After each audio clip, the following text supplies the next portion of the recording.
Oi pessoal, boa tarde. Vamos fazer mais um videozinho de reconexão, de estímulo para nosso próximo encontro da terça-feira agora, tá? Terça-feira, dia 29, às 9 horas, na nossa sala de sempre. Como vocês vão perceber, eu ainda não sei se eu olho para a câmera, eu olho para a minha imagem ou se eu olho para a minha cola que eu tenho aqui.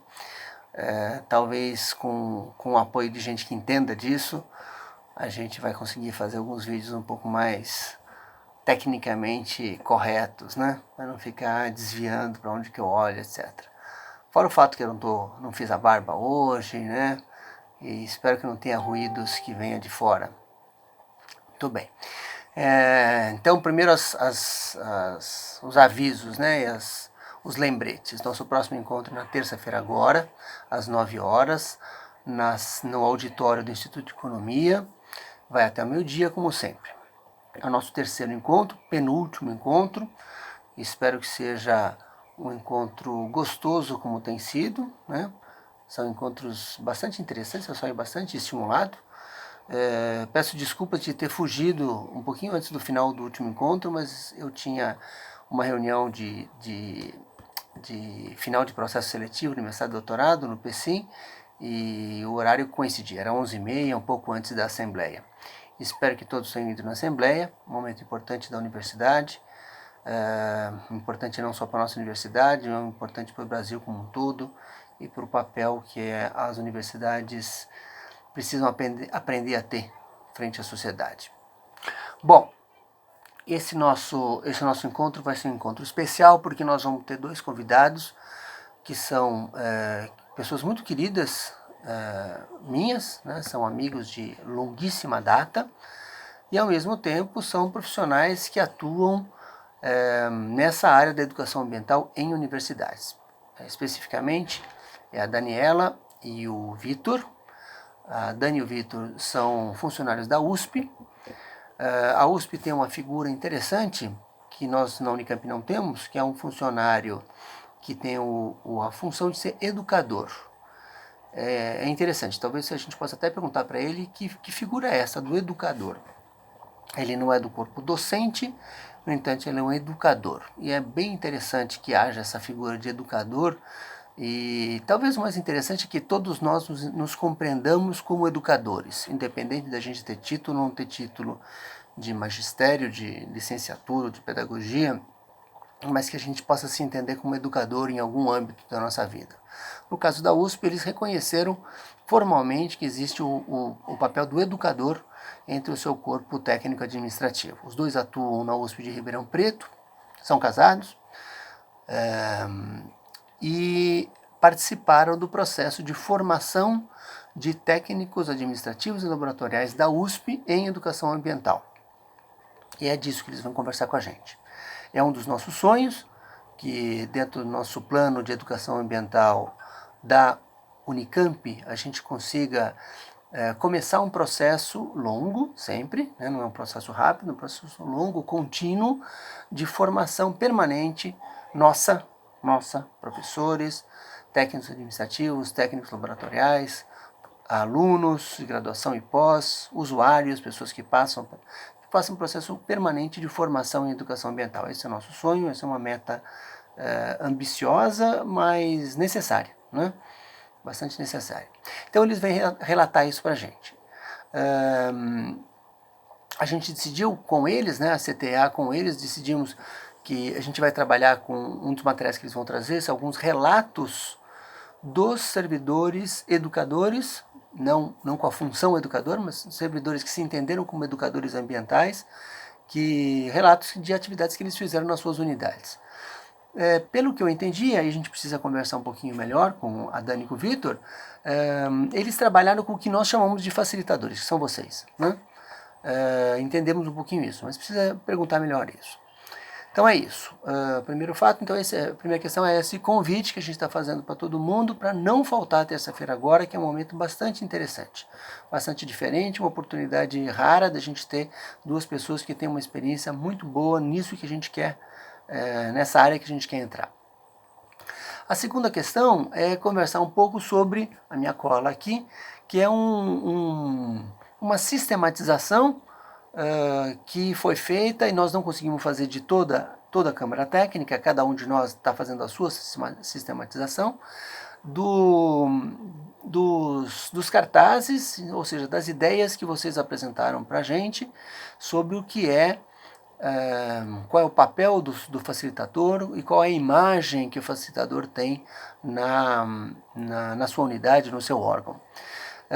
Eu optei por fazer uma sistematização, dividindo sempre o papel da imagem, como alguns de vocês já fizeram nos próprios cartazes, mas tentando reconhecer nos cartazes todos aquilo que tem de comum, né, e tentar reconhecer alguns grupos de papéis, por exemplo.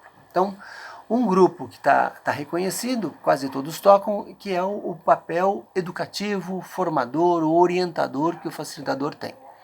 Então apareceram palavras como educador, orientador na resolução de problemas, como forma ideal, um educador, fonte de informações, conscientizador, incentivador de boas ações, não impositor, e uma tarefa de tornar público cases de sucesso e adequar esses cases à realidade do setor, ao segmento, à linguagem e ao público.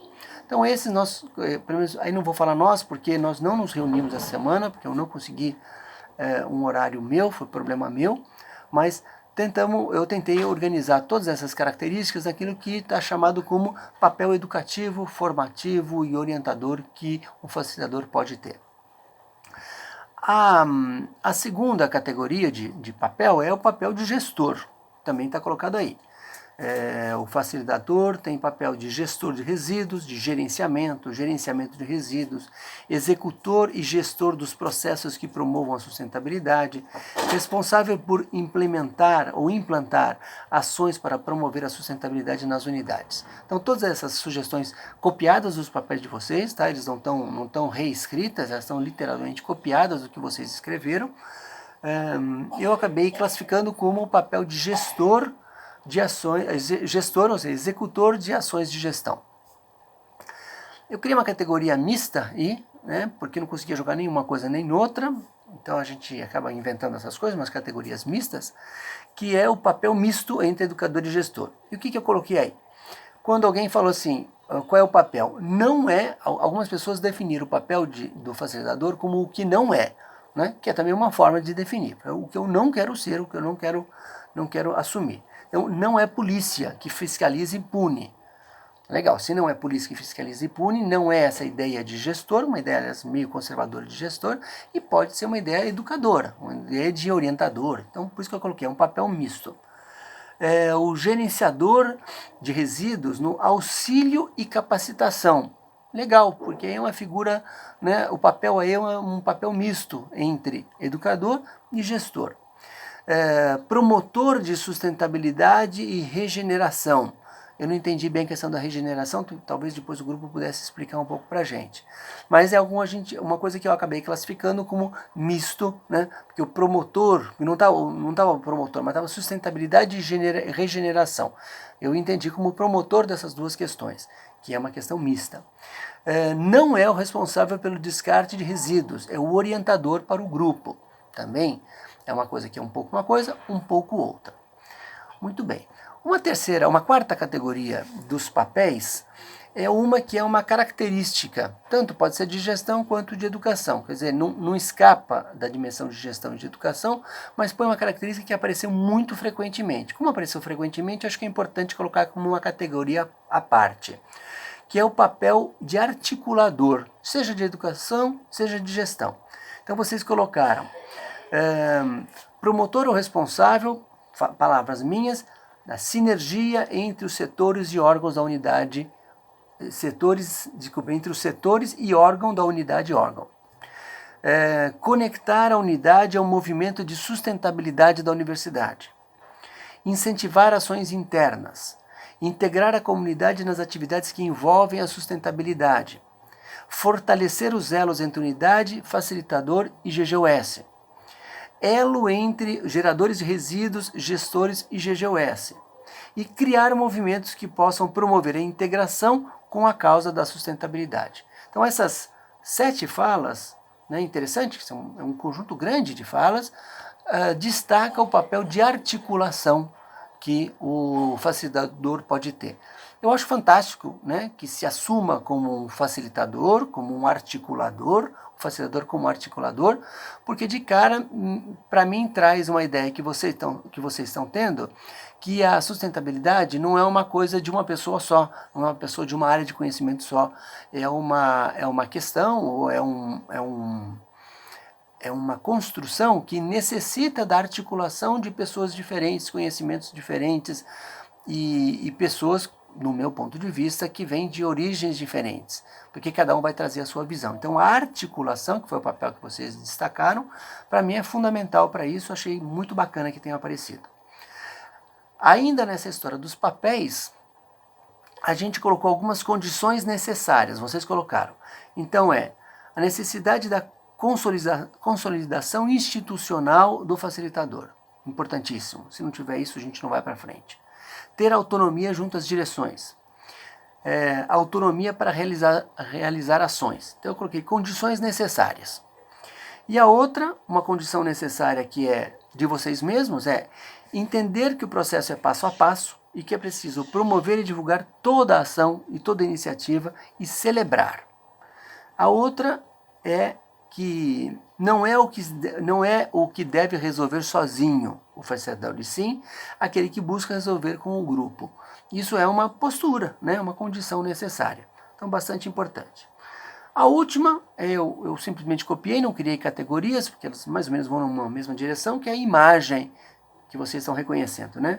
É a pessoa chata, a pessoa que incomoda, o policial do lixo, o responsável pelo plano de gerenciamento do resíduo, o gestor de resíduos, a imagem que não foi boa, né, de ter incapacidade de limitações. Não sei se isso é uma imagem negativa que as pessoas fazem de vocês, ou é uma percepção que realmente nós somos limitados mesmo e por isso que a gente precisa se articular. A imagem ideal é a pessoa que tem conhecimento sobre todos os resíduos. Eu não acho que isso seja uma coisa interessante não, porque nós não vamos ter nunca conhecimento de todos os resíduos, mas nós devemos ser grandes facilitadores e articuladores entre quem tem todos esses conhecimentos. O ideal é que a imagem é que a gente tem condições de execução, sozinhos eu não acho nunca, e sim articulados. E uma imagem de falta de credibilidade, que apareceu também, seria interessante entender de onde surgiu isso.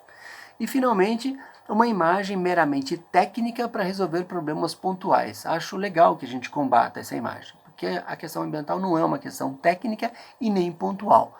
É uma questão que envolve também técnica, mas ela é política, ela é social, ela é econômica, ela é ecológica e ela nunca é pontual. Ela sempre é complexa.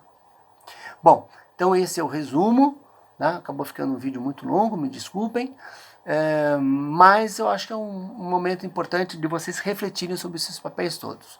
Está sendo enviado junto com esse vídeo, o link para esse vídeo,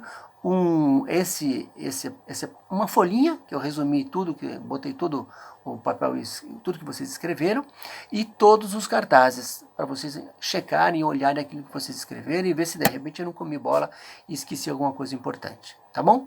Então até terça a gente se vê, e é isso, um bom final de semana para vocês, tchau!